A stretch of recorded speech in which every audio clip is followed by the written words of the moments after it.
Full frame global shutter might be the next big thing in cameras. A while ago, Sony announced the A9 III, which has a full frame global shutter, and it's their first full frame global shutter. It's a great photography camera. For video, it's probably less so, but even more recently, Red just announced the 8K Raptor X or V-Raptor X, which has a full frame, or VistaVision, which is actually slightly bigger than full frame, a VistaVision global shutter sensor with 17 stops of dynamic range. And then they also have that new boost feature where they can like get 3 extra stops of highlights, and all it does is like limit some of your like frame rates and stuff.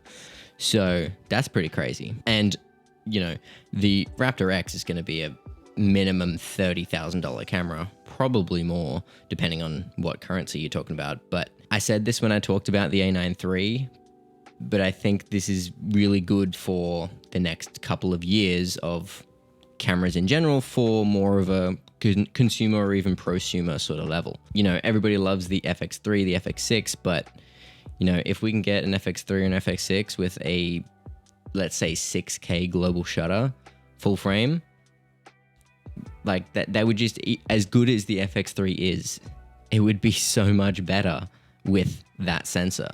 So I'm excited to see where global shutter goes and, you know, what sort of cameras we'll see in the next few years. I don't plan on getting a current FX3 or FX6 really. One, I can't really afford it at the moment, but as things go, hopefully around the time where I can justify getting a camera of that level, maybe that's when the FX6 Mark II comes out or equivalent. So now that 2 companies have released full frame global shutter sensors, one of them is a cinema camera, so it's video only. Like, I don't even know if the Raptor can take stills.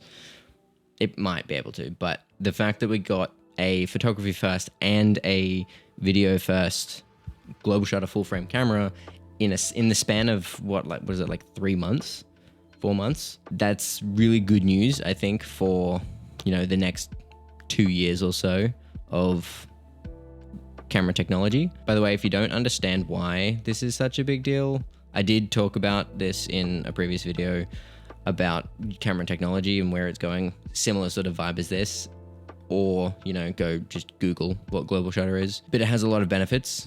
Usually the main downside is the lack of dynamic range, but Red may have solved that, so I don't know. And back to Sony, the new firmware updates that got announced for the FX30, FX3, and FX6 that are coming out later in the year. Sucks that they're so far away just to get like a shutter angle in the FX3 and FX30, but I wonder if that means that we're either not going to get upgrades to these cameras for a while, or if they're planning on releasing these cameras maybe this year, so then they're just updating the old ones to somewhat keep up a little bit for the people that aren't going to upgrade.